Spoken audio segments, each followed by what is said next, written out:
everybody, and welcome to the Universal Court of Truth. We are talking this week about She Hulk episode 6, also known as Just Jen, with that fun little title card, a self contained wedding episode, as Jen herself describes it in the episode.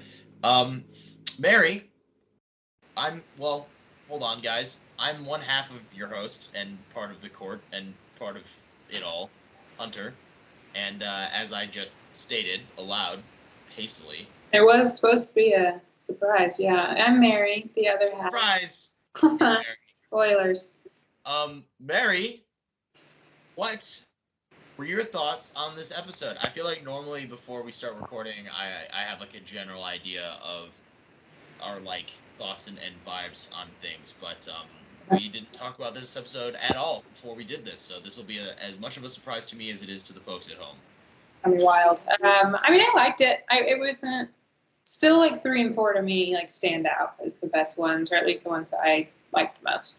I did think it was really interesting because I felt like, it was called the self-contained wedding episode. I have a problem with that, and who knows if they were just being cheeky anyway. But like, there's so much going on, like literally behind the scenes of the wedding, and then also, of course, that little end that we got the whole science team and they're working on getting everybody. So like, so much is going on. We know that this basically finishes out, episode number wise, like Act 2.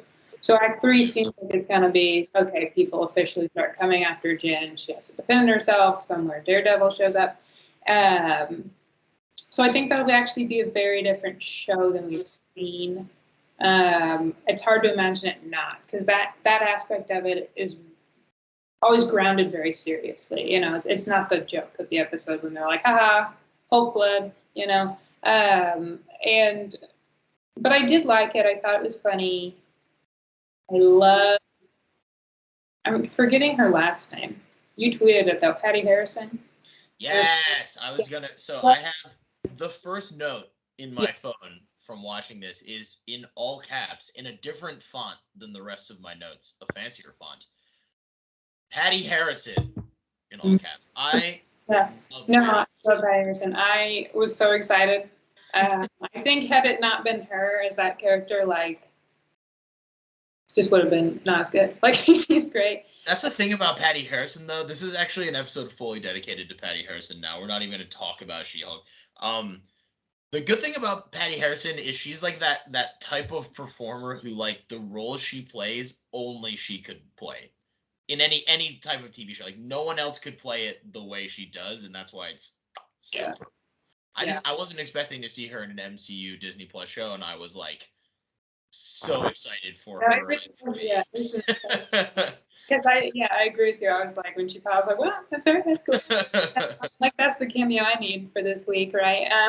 But I'm really interested in how much they explore all the very obvious things they didn't talk about at the wedding. Like, who the fuck is the groom? Like, you'd think that would come up or be shown or something. He's someone probably interesting. And I think the fact, right, Titania was there, the guy who she was flirting with, probably Thunderball, from the Wrecking Crew. Like, the wedding seems to at least have a large group of people who want to get Jen or get She-Hulk's blood or whatever. So like, the extent of that I'm interested in. It seemed like it was just like under the surface there. And we didn't see the wedding end. We just see them like watching her and Josh, and then get their all syringes ready. So, but it was just weird how many things were just not mentioned in an otherwise normal wedding scenario. So that's, yeah. Also, is Ched going to become a Hulk? Can we root for it? Ched is actually going to be A-Bomb. Ched is now Rick Jones in the MCU, and I could see them doing that. The Incredible Hulk at some point in the MCU, and we got a lot of Hulks. I would be sad if he was actually like a Rick Jones replacement, because as much as I love Ched, I feel like Rick Jones deserves better. But he's purposefully, as far as I know, an original character. He's not in the comics like Ched. Yeah, no, he's not. Yeah. He's definitely for the So show. they purposely gave them another cousin after making the whole reason Jane could be a Hulk obviously it's because they're somewhat related enough as a cousin, and yet they put another cousin in there who did refer to himself as the Incredible Hulk in this episode, also is a fan favorite. Also, there's people behind the scenes trying to make Hulks. Like, I just think it could happen. Yeah, we're going to get to that because this episode, there was another whole thing I talked about in previous episodes that comes full force in this. This episode actually might have confirmed part of it, unless of course they're just messing with us. But I do have two things based on what you just said. One, yeah, I don't remember them. I only got a chance to see this once before we talked about it, to be clear, and I had to avoid spoilers all day before I watched it. So therefore, I didn't get as much of a chance to like really dig into it. So point two might make me sound like an idiot, but also excites me. One is I know during the end credits there's like a little. I mean, again, those concept art they use, as we know from last week with the shoe collection, aren't necessarily canon, but one just say like Lulu and Adam and had like a picture of them kissing. So I didn't say Adam once. whoever the groom is might be named Adam. So I think, yeah, okay. Yeah. I don't. They obviously he doesn't matter. I kind of chalk that up to like he just didn't matter for the plot, but that's like a good point, I suppose. I thought it would have been funny if she is like, this is my husband, and then it's like the leader, and you're like, wait. Like, they were like, it wasn't. I don't know. It just seemed like an odd thing and she said Adam once very quickly when she was like, "These are Adam's groomsmen," but otherwise never said his name again. I thought it was weird when they kept saying, "Where's your groom? Oh, my groom is this place." They just no one ever said the name. Thought it was odd. The wedding invitations didn't give me any much more indication going on. You're saying something. I just think it's odd. No, I agree with you, but that leads into point two that I had, which is, have people on the internet figured out that were people at the wedding like other than just Titania, like people who were previously in the show? Did I completely miss that? What do you mean? Like you said, like talking to this guy who's like probably Thunderball, and I'm like, did I miss something, or is that just like a theory you have? So it was a theory, but I guess it was a theory. I was watching the episode, and when he came on screen and started talking, the voice sounded the same to me as the guy who was been like, "Oh, I couldn't pierce her nasty green skin or whatever." Ah, interesting. Yeah, and he had like a particular interest, and Yeah. like the show's made a really big point out of like her being desperate for like the whole point of the episode was them being like, haha, you don't have a significant other, and then there's like guys suddenly showing interest, and it's like a handsome dude. Yeah, I guess I could totally see that actually. And because it was in the like last week or not last week, but previously and that scene of him talking was in it. So Okay, that's why it's easy for me to be like, pretty sure that's the same guy. I've never even questioned it, but I know it wasn't obviously stated. And that's part of it. I'm like, if this guy's here, he knows the bride. We know that. And he said it all runs together, the bride and the groom. So they're just saying weird things about this groom guy that we haven't seen. So I think that I don't know. But I'd love if Patty Harrison was like a super villain of some kind secretly. That would be the best. Yeah, I didn't even think about any of that, but now that you're saying it, it makes so much sense, and I think I fully believe it. Like, I didn't even go, oh, is that guy? I went, oh, that's that guy. Yeah, and I knew we weren't. Kind of dumb, but yeah. That's that guy. I could be wrong. It'd be embarrassing, but. It makes sense because the end of the episode sort of sets it up. Not the end, but the last we see of Jen, it sort of sets it up as like, oh, there's a danger coming, but she's distracted by this guy, which feels a little bit ominous. And then, it is implying like, oh, she might have like found her happily ever after with this. I forget what he said his name was in the episode. Josh, yes, Joshinson, yes. Yeah, so she's like, I may have found my happily ever after with this guy, but we also know from trailers and stuff that she at least is like flirting pretty heavy with Matt Murdock and Daredevil and stuff. So that makes me wonder if like between now and then there's some pulling of the rug from Josh. My theory, I use theory lightly, is that like the next episode starts with whoever's like watching them kind of coming in the store, and he reveals himself, Thunderball. I don't know why that would be his name right now. because I don't know where his Asgardian equipment went, but and it makes sense in that, like,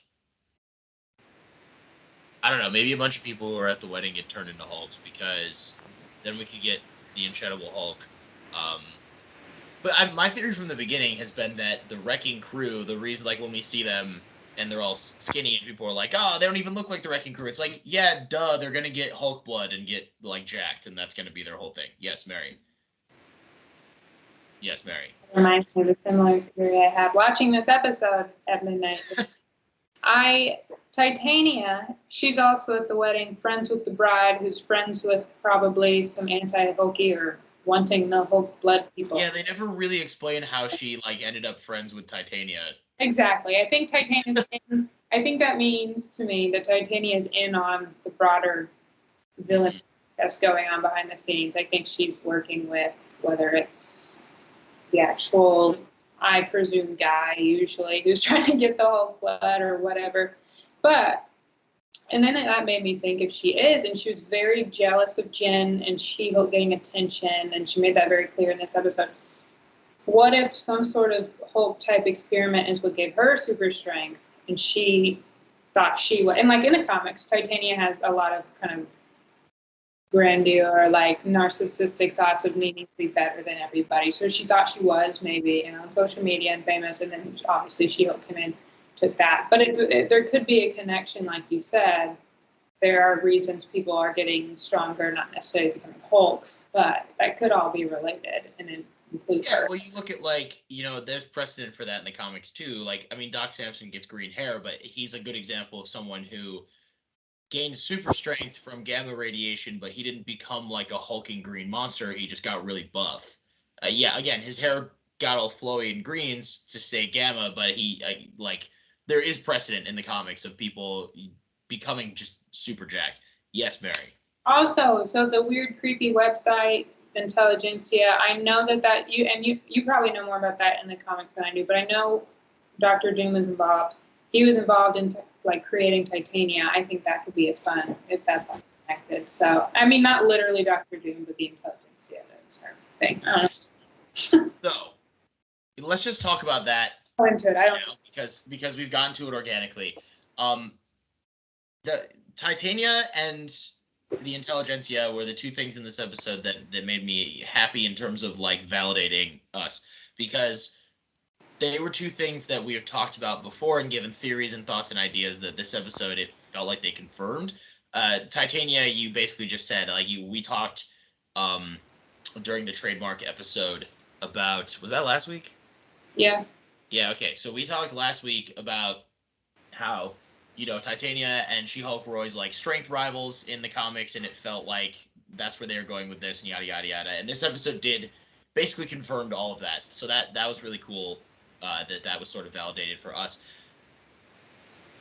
My Phase 5 Captain America New World Order theory, that started right here on the Universal Court of Truth, and I've since written articles about it. I was on the MC University podcast and talked about it. I've been trying to get it everywhere because I have a decent amount of faith in it. My review. What was that? I linked it in my review this morning. So. Everyone go check it out. The title of the article, where I map all of it out cohesively, I would like to think, is Theory Thursday. Something along the lines of, like, Captain America. Is Captain America New World Order secretly World War Hulks? But you'll get there if you type in enough keywords. Yeah. So I specifically talked a lot about, again, to clarify, I did not expect the name Intelligentsia to pop up in She-Hulk as a TV show.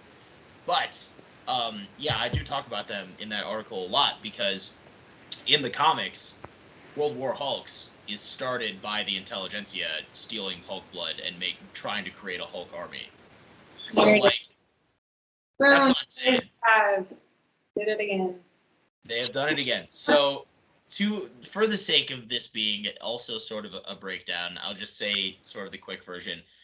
In the comics, the Intelligentsia are sort of like, they're basically the Illuminati, but they're like the bad guy version of the Illuminati. I think because Marvel was like, gosh darn it, we've already used that name with a different team and they're good guys, so we have to come up with a different name, and that name is Intelligentsia. And it is for, I would say, pretty much every villain involved, because of the nature of villainy, all thinks that they're like the leader. But there's some heavy hitters. You mentioned Doctor Doom; he is a member in the comics. MODOK is a member who we're gonna get in Ant-Man and the Wasp: Quantumanium. Um, Red Ghost, who's like a really niche villain, I love. He's not been in the MCU, but he's like this old crazy genius dude who got these like gorillas that he mind controlled to be like his henchmen, and he makes them do things, and he can like face through walls, and he's great. But then one of the founding members of the Intelligentsia and one of their like most prominent figures is the leader. So the leader sort of co-runs the Intelligentsia, and he's the one who comes up with the plan. Like, if we get some Hulk blood, I'm telling you, this is my whole thing, guys. I'm telling you, Doctor Doom. I'm telling you, MODOK. We can just get some of that sweet, precious gamma blood. I can make us an army of Hulks to help us take over the world. They will enforce our willpower. No one can stop an army of Hulks, and like the Intelligentsia can rule Earth as we please. And the idea is that they're introduced in the comics around like 2010-ish. It's like post uh, World War Hulk and post Fall of the Hulks and pre-World. It's, it gets a little messy, but when they're introduced, it's sort of like the Illuminati, where Marvel was like, they've been around for years, but we've never said anything to you guys about it until right now. And so, like, the idea that they're like this existing dark web site in the MCU that's been around for a while that we're just now finding out about kind of lines up with that. The idea that their whole goal when they were first introduced in the comics is to steal Hulk blood lines up with that. The fact that the leader is one of the founding members and like main members of the group in the comics lines up with that whole theory. So I am inclined to believe it's going to be something along those lines. However, I will drop the disclaimer. Um, Disney Plus shows have a long history of enjoying they like to mess with us. They like to screw around a little bit, and they like to name drop and set up and then trick us and be like, "Aha! It's actually not as serious as you thought." So there is entirely the possibility that they used the name Intelligentsia because they knew that it would get fans like me really pumped about it, and then they'll be like, "It's actually just a bunch of like neckbeardy people," and then that's like the whole thing. To be fair, it is kind of like a incel dark web type vibe Right. going on 4chan, you know. So like, I mean, that does lean to the idea that maybe not exactly what was in the comics, shocking, No, but it won't be exactly, because I doubt that they're gonna like reveal like, oh, Doctor Doom and MODOK are involved. But like I could see them saying the yeah, leader created this dark web as like a I way of getting I think information. I think the leader's gonna. I Yeah, mean, whether he will actually cameo, I kind of feel like he would, but I don't know. I feel like we would have known by now, like it would have leaked, you know. So I don't know. right. That's part of what I feel. Is it feels like if he is in She-Hulk, I'm shocked that it didn't leak at any point. Unless he's not in it, but in like the last episode they reveal his name and then you're like, "Oh," and then whatever. But the one thing I will say in support of my theory, just because that's why I'm here, folks, to support my own theories, um, is that when we are introduced to Samuel Stearns in 2008's The Incredible Hulk, his whole thing is that he's like an online forum, like that's how he's communicating with Bruce. Is he's Yeah. like on like a dark web forum site, and like so there is precedent within the MCU that Samuel Stearns likes to do his business via Well, like code I names on the agree with internet. that the leader is involved in Yeah, that. Whether or not intelligence is the yeah. Illuminati that we, like It you probably just isn't. My I guess, most think it's realistic. later. I think Yeah, it's connected to it. And it's hard for me to picture again, why would it have not leaked if he were in it? But like it's hard to picture it not being revealed he's involved by the end of this series because clearly this is the one that's starting that whole story chain. whole Yeah. thing. Yeah. So it would be weird if the leader, as we know, literally just pops up in Captain America 4, like, No, hey, yeah. There's got to be some setup, and we have to get him first. nothing about Kevin Feige or Marvel Studios history would suggest that they would just like throw him, because even the Abomination, they were like, can we just have him show up in She-Hulk? And Feige was like, no, we're gonna put him in Shang-Chi first, or Shang-Chi first, so that like we know that he's around again. Like they have that history, so I feel like That's why I feel like he kind of. yeah, he's gotta. They'll show a picture of him on a screen or something. Yeah, no, for real. But I think with the Intelligentsia, most realistically, my thought is that it's not. I don't think it's a supervillain Illuminati. I think that's a bit much for a show that's like a little smaller in scale and lighthearted. But it would be a fun nod to the World War Hulk's story arc in the comics and the Intelligentsia being involved in stealing the Hulk blood and all that stuff. If it's just like the leader has created this like shadowy and you know what, you guys can turn it off if this angers you, but QAnon like vibe, like he's like, I'm gonna make like the MCU's version of QAnon, and then like I'm gonna do that from the dark web, and I'm gonna call it Intelligentsia, and I think it's just like his website. I don't think it's the evil Illuminati, but I do think it's like a reference. Yeah. That's a cool reference. I'm glad you Yeah. know. Glad you know. And I will say, like the site, they didn't go into it much, but like it just gave off creepy vibes within. No, it's terrifying. I know, it's just, because it is in real life.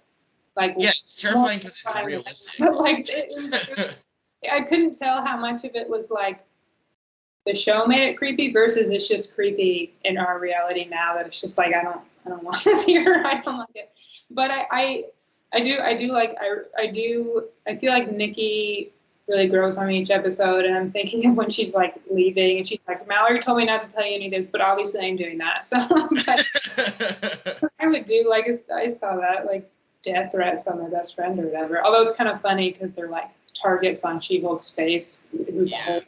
Well, and it's like terrible memes, which I know is done on purpose, but is also pretty accurate and stuff. You're just like, this isn't funny. Like, why? Like, but I do like your point about Nikki. I had that thought while watching the episode. I thought for a second it was going to be that trope where they're like, we can't tell her.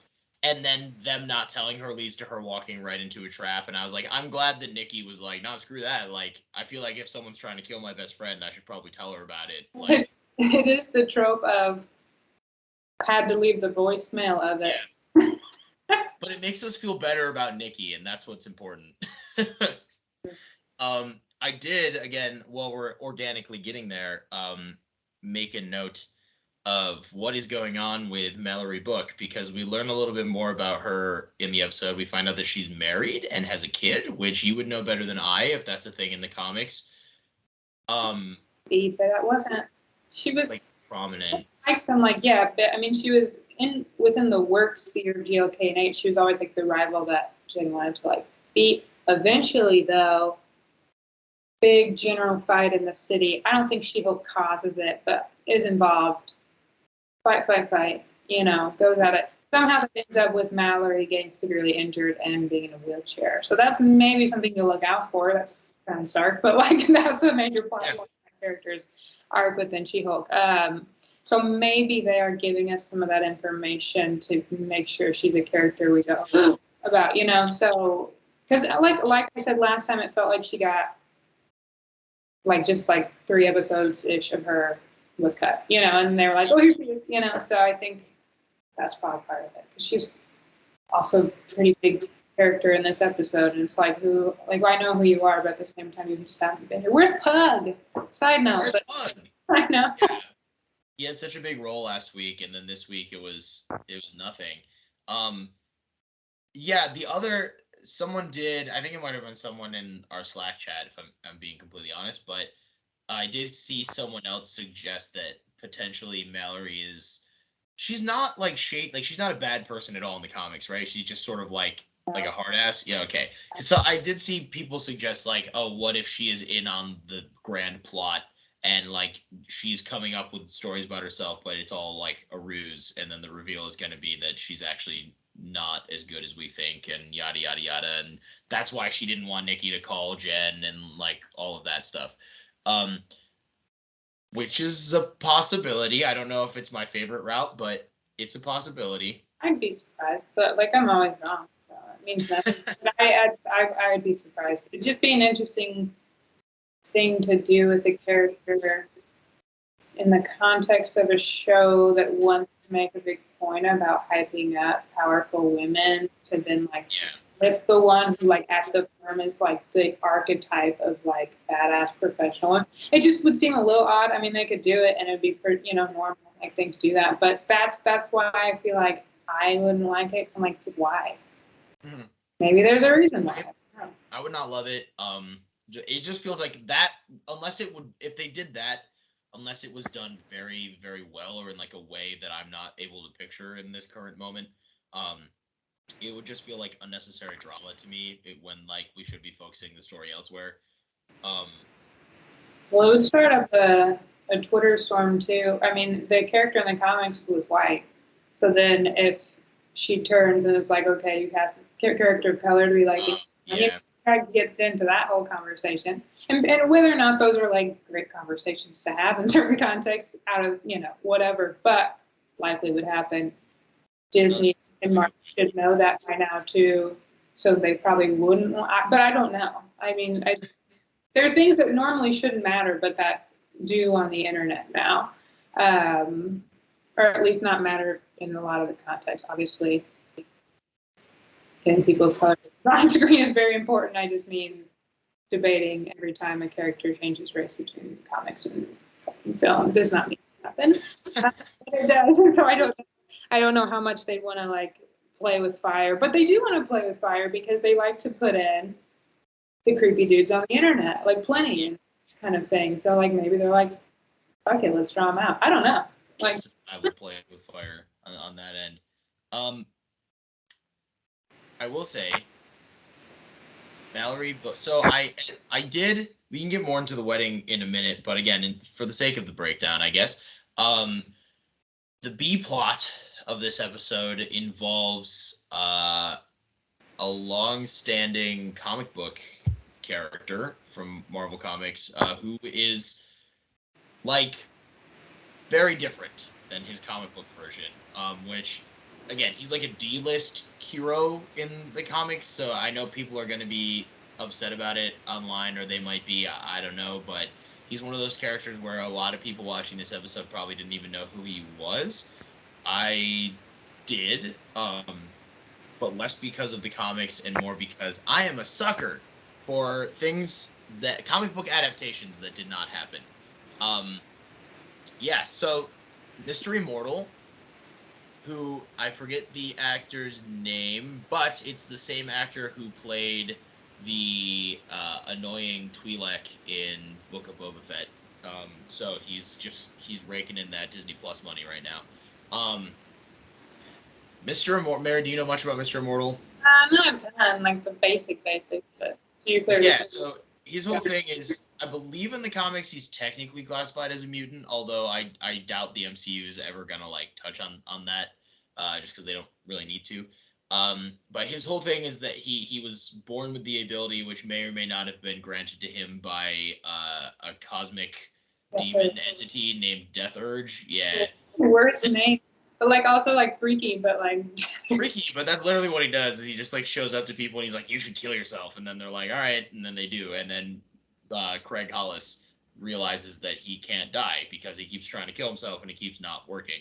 But he does accidentally kill his dad in the process of one of them, which is dark and not at all what She-Hulk is gonna get into. Anyway, in the comics, Craig Hollis is a little less what he is in the show and a little bit more like he's younger in appearance and he's like buff and he looks like a superhero dude. Like he has like blonde hair, handsome, whole 9 yards.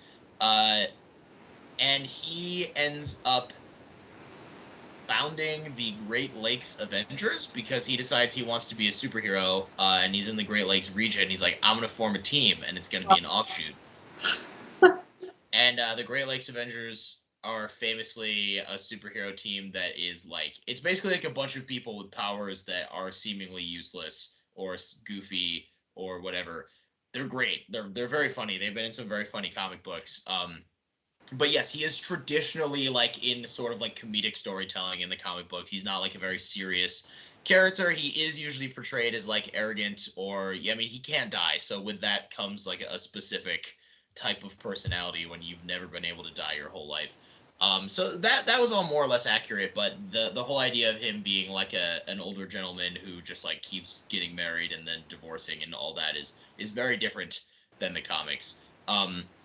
But this is actually technically the second time that Mr. Immortal has been portrayed in live action. You have just never seen the first and potentially never will. Okay. New Warriors was a live action TV show that was supposed to be on Freeform with like Cloak and Dagger and Runaways and all that fun stuff. And in that, Mr. Immortal was supposed to be part of the team, would have been part of the MCU as those ABC shows were back in the day, quotation marks. And Derek Thaler was going to portray like a more comic book accurate version of Mr. Immortal in that show. They filmed a pilot, but it never aired. It never got picked up. You'll probably never see it. And now that the MCU has introduced a different version of Craig Hollis, you will almost 100% never see it because they definitely don't consider it even a little bit canon. So don't even fight for that online for 1 second. It never even aired. You crazy people. I don't know how. Is there like a sect of the internet that like really pushes for like those shows like being canon? Obviously Daredevil, obviously Agents of Shield, but is that I've never seen it, but it'd be kind of sweet if they were. I think that. Yes, Runaways, totally. Runaways make no sense in canon, so I think that it's less. I think part of it is they're like, well, if we're gonna make Fight for Agents of Shield to be canon, then to support our own argument, we kind of also have to like champion the other ABC shows, or else it like deters our own point. And I know that Cloak and Dagger had some support, less for the show itself and more for just people really liked the actor and actress who were cast in those roles. And I think that it was less like this show is canon and more like if they show up in the MCU, they should just keep the casting in the same way that like Charlie Cox and all of them. And to be fair, I watched both seasons of that show and I actually liked it a lot more than I thought. And I do think that the leads were really, really good. Runaways, I can leave because I think that the concept of that show would have worked way better within the MCU than out of it anyway. So if they ever want to reboot that, I am down. but yeah. Anyway, that's my little Mr. Immortal. I got really excited when I saw him because I was like, now I get to talk about an unrealized comic book adaptation, which is one of my all-time favorite topics. I have heard that. You have said that. I have said that quite a few times. Yeah. Yeah. On Twitter and Slack, I think you've said it. Yeah. So Derek Thaler, if you hear this, just know that I still recognize you as the first live action Mr. Immortal, even if I will never ever see your performance. Never actually made it. Yeah, never happened, but it did happen. Probably should consider it the first live action. Probably shouldn't, but it did. You did film a whole episode as Mr. Immortal, so. You're the first one cast that we know of to play live action. Save New Warriors. # save Mr. Immortal. Someone's actually going to get on that hashtag. I hope they do. I hope that I start that. I would like to be the New Warriors guy. It's going to be a whole half of Twitter that's always been into New Warriors, so it's going to be. I've always been into. No, that's a lie. I was gonna make a joke, and even as the joke, I'm like, no, that's a lie. But that show would have given us live action Squirrel Girl, and that could have been fun. Who's to say? Wasn't that the AT&T girl? Yeah, Milena Vaintrub. It's just fun. I would never be able to not see AT&T. So, I love that you set me up to talk about the Unrealized Project even more. Yeah, so she was cast as Squirrel Girl live action for that, and then I don't know if it was because they thought the episode would air eventually, or if it was because they knew it wouldn't and they felt bad. But she actually has played Squirrel Girl since then, because there's like she basically became like the official voice of Squirrel Girl in animation, and she still voices her like on and off for that. And then I don't know if it was because they thought the episode would air eventually, or if it was because they knew it wouldn't and they felt bad. But she actually has played Squirrel Girl since then, because there's like she basically became like the official voice of Squirrel Girl in animation, and she still voices her like on and off to this day, which is cool because she never got to do live action, but she did get to like play the character in released content, which is neat. Um. Anyway, yeah. So I really like that plot line. I thought it was fun. I enjoy that She-Hulk continues to be that show where it's like, again, you mentioned this episode is setting up more of I hope it doesn't lose the feeling though of that like week to week. I feel like this week the B plot, right? That was right on kind of that week to week theme, right? That we've seen like that fit. The wedding in it was kind of, I don't know. The wedding was kind of random at the end of the day because it was just Jen. None of the other supporting characters, or at least kind of protagonist supporting characters that we're used to, were there. It was kind of just like another emphasis of like, well, Jen's life isn't shit, but at the same time, she kind of feels like shit. So, there's that whole like, doesn't feel valued. That's like hammered in this episode. And part of it with that guy who's probably going to turn out to maybe be Thunderball. It's kind of just like, she's really just like losing a lot. And it's interesting. But I don't know, because once we have people coming after her to get Hulk blood, she knows that that's bad. I mean, Bruce talked to her about it, so she would take that seriously. So it's hard to picture her just doing locker room stuff throughout that, just in the same way. Other people, I guess, because, why not? Hug. What's he doing? Why is he busy? Yeah, I mean, it could become a thing where, like, Jen's story starts to lean away from the law firm, but then we get, like, a B plot with Pug, and he gets to keep doing. I mean, we know that, like, Leapfrog is still, or Frogman, whichever name they go with, is still going to come up. Based on posters and, like, trailer clips, we know that Abomination is going to come back in, like, civilian clothes at some point. So there's still, I mean, there's 3 episodes left. Normally, with this episode, we'd be talking about the finale with these D+ shows, but we still got 3 left, which is really exciting. And it seems like there's a lot that is going to happen. You mentioned Bruce. I did want to bring up this episode mentions Bruce again, and it is indicated that at this point he has been off planet for a while, but people don't seem to know that that's where he is off planet. Yeah, I only see Thor, but I get the point. That's so strange, though. Huh. Wow. Okay. Well, for all of our super loyal fans who know that this is a running joke because it just sits under my desk, this is Space Hulk. Yay! Hey, can't be too. Yes. Hey, look at that. Yay! Okay. That's so, what he's yes. doing, but not because he's different. But Except he's different now. He's a little bit smarter, so no, we everyone has the helmet. Serious. Right. Helmet. I know, but I mean, he didn't bring it with him. I hope he's like a fashionista. It'd be great. But yeah, it's indicated he's been off planet for like a minute because she doesn't even know how long it is. I mean, she says like weeks, months, whatever. Which I think is that's Marvel's fun way of being non-committal, I think. But yeah, I thought that was interesting that they did go out of their way to reference him again, remind the audience that he exists, and also point out that he's been gone for like a little bit. Now, here's the first. Now, I'm just going to tell you, last 2 minutes of the finale, Bruce is going to just jump down from the moon with his son. Daredevil is going to run up and say, I was never canon, run off the screen. And Titania is going to have the Power Stone, like she does at one point in the comics, just to fight. It's going to be great. The leader will show up, and he will say, I'm leading now, bitch. And then Captain America flies in, saying, not if I can help it. Everyone winks at the camera. The end. And then, in a post-credit scene, you find out that the entire thing was actually a puppet show, and it was Doctor Doom playing puppets. Yeah, I can see it. Which sets up the Fantastic Four movie. It unsets up everything else, but then we're going to set up that. And then the camera zooms out even further, and you find out that Doctor Doom is also a puppet, and it's actually Mephisto using a puppet of Doctor Doom to control puppets of everyone else.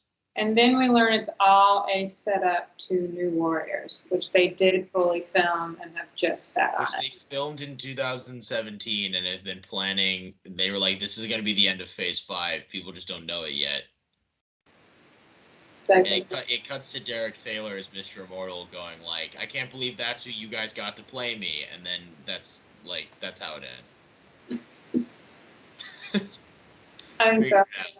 I think mark it down right now. I'm going to I write a whole piece think about it. it'll be interesting because they talked about how they wanted episode 8 to be like the flashback origin, which is Disney Marvel's favorite thing to do. It's the second to last episode. And usually they're good, that'll be fair. But it's kind of old at this point, so I'm glad. But that'll be interesting because usually penultimate episodes really are sometimes the best because they just are the coolest.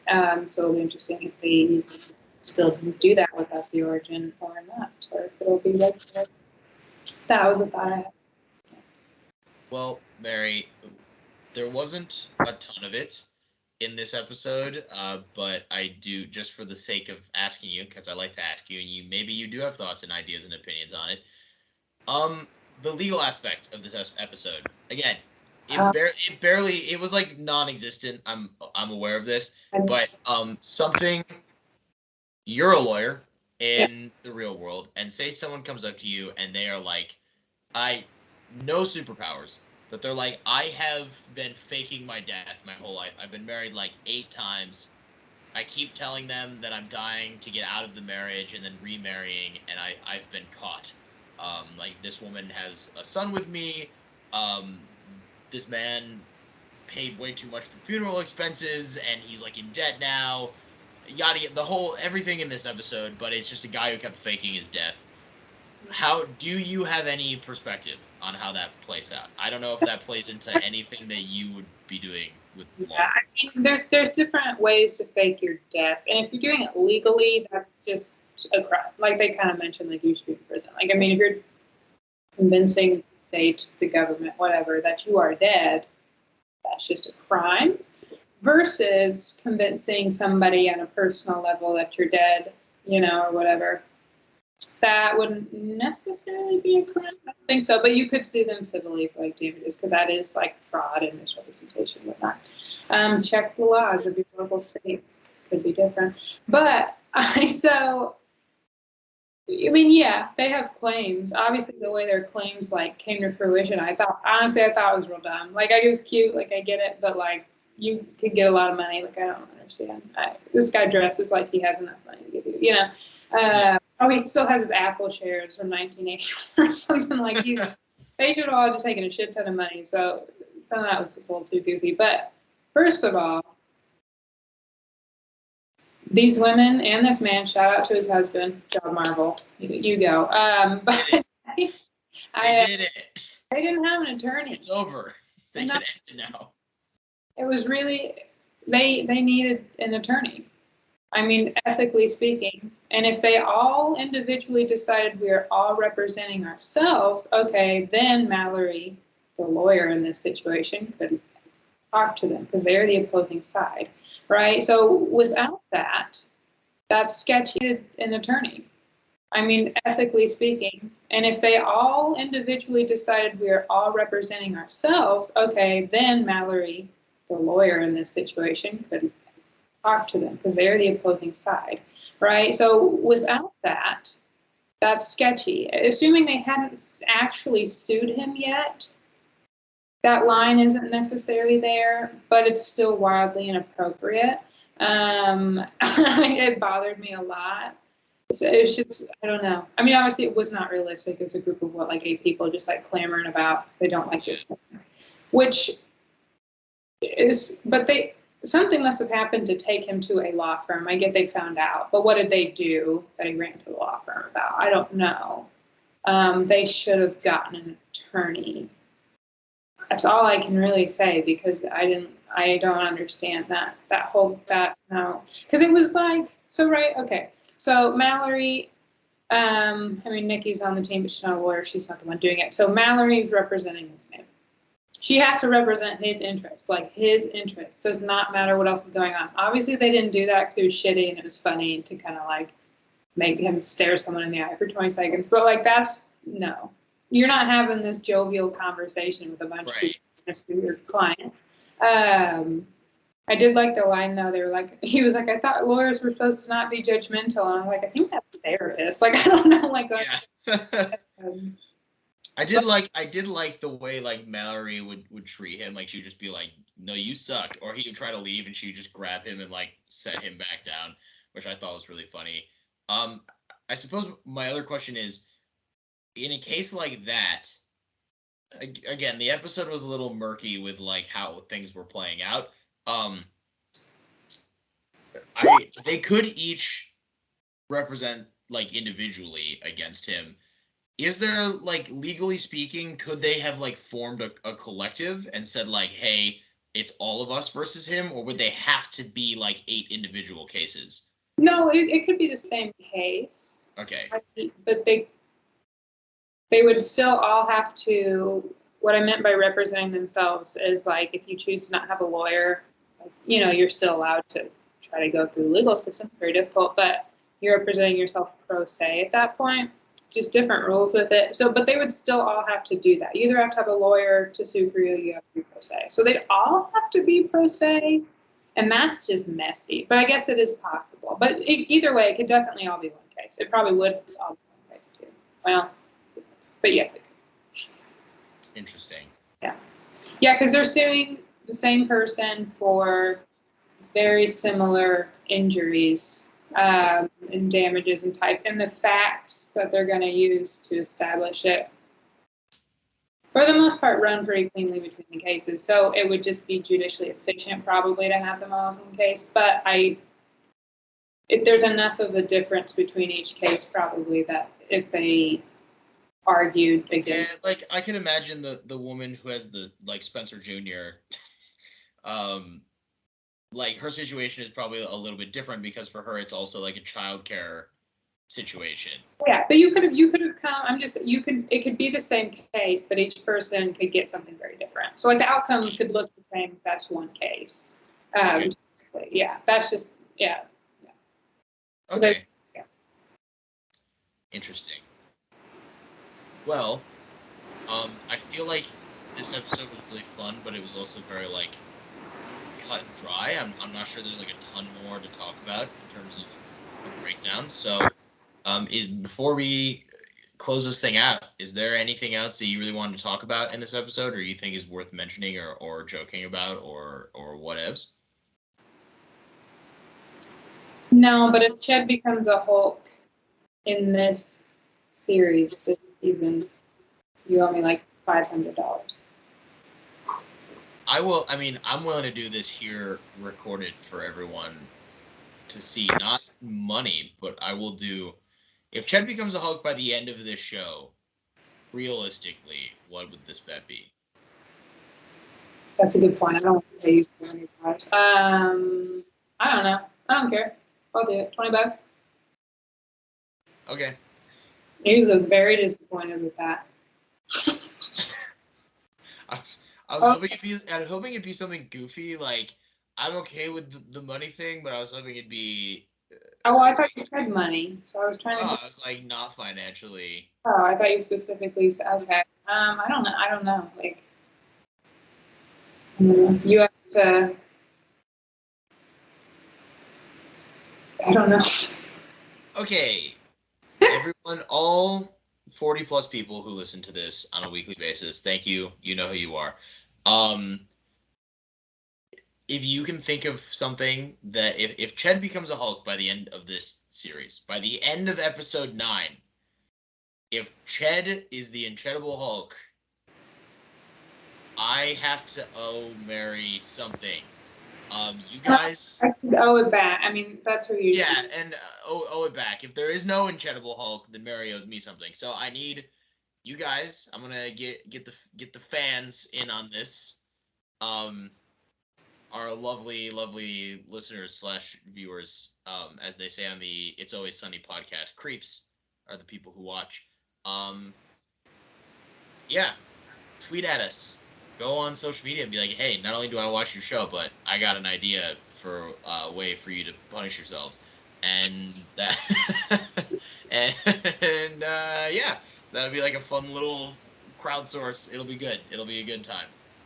Um, I mean, too many suggestions. I'm we're sure. gonna get way too many suggestions. We're gonna have to sort through all 2 to 3 of them and figure out what best suits us. So with that, I have been one half of your host, Hunter. That felt right. In the moment, that felt right. I don't know. I don't regret it yet. I might regret it later, but right now, I think I'm still okay with it.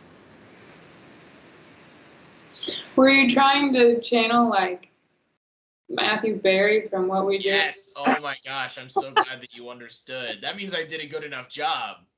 It You got was it. relatively distinct because he does it all the time. Yeah. Yeah. In the moment. Shout out Matt Berry. You deserve to be in everything. And you are? If Chet becomes Ched's even funnier. I don't know. Okay, sorry. If he becomes a Hulk, you have to do a church video for whatever's next. I don't know. All in a Matthew Berry impersonation. Wait, would I have to do that too? I can't. No, I don't know. But I still do that. Where like I do that, but then like if he does it, then you would have to do something like a similar level of challenge or embarrassment, but something that you're like capable of doing. All right, that's one option, but I'm still leaving it open for the peeps out there to suggest something else because I want to, let's get the people involved. This is a democracy, so I feel like we should uphold the laws of our land. This is a courtroom. And I feel like we need to hear all sides of the story before we make a decision. So I feel like I could have been a lawyer, is what I'm saying. I don't think not that many people I would say no. You could never. You just go to law school. They give you a piece of paper, you do stuff. I mean, in theory, you'd hope it's better than that. I'm sure you do. But a lot of people can do it. I got a lot of friends who are lawyers, so I think maybe I'll just ask you guys all questions a bunch, and eventually I'll pass the bar. In some states, you don't even have to go to law school. So, I mean, go for it. Well, there you go. So Kim Kardashian. Oh, that's how she pulled it off? Well, she's not a lawyer, but like she originally was going. That's the baby bar, right?